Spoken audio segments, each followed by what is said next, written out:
Hey, welcome to another video.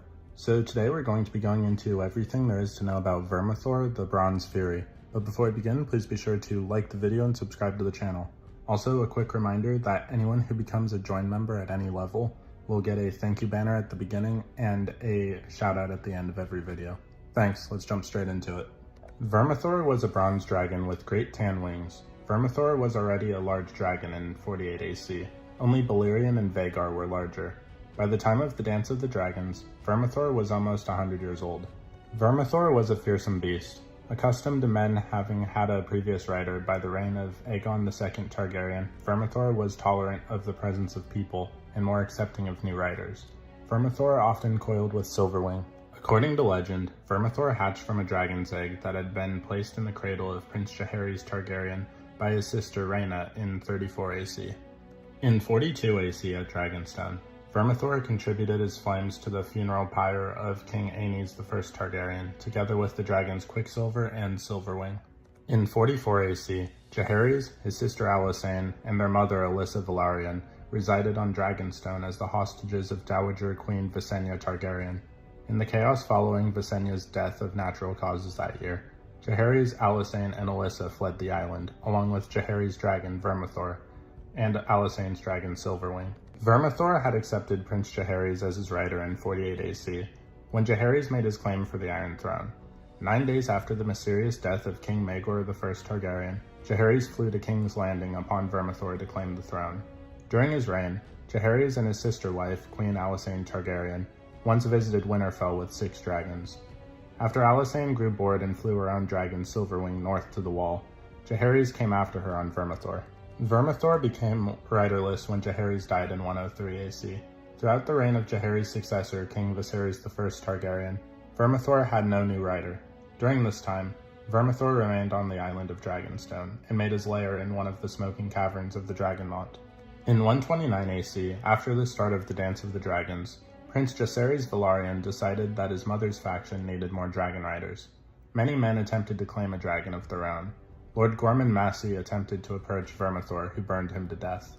Eventually, VERMITHOR bent his neck to the blacksmith's bastard called Hugh Hammer.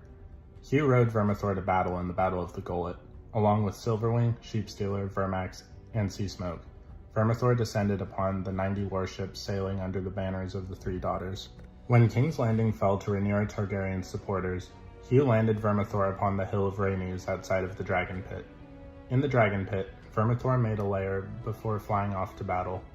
Hugh rode VERMITHOR into battle during the first battle at Tumbleton. Hugh and fellow dragon seed Ulf the White, who had claimed Silverwing, changed their allegiance, betraying Rhaenyra in favor of Aegon II.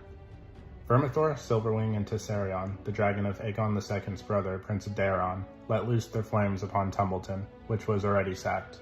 As the Hightower host remained at Tumbleton, so did Hugh with VERMITHOR.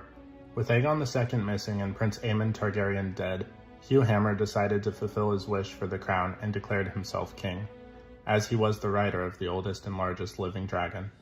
During the Second Battle of Tumbleton, an army of 4,000 men strong, led by Adam Velaryon upon the dragon Seasmoke, surprised the Hightower host at Tumbleton with their nighttime attack.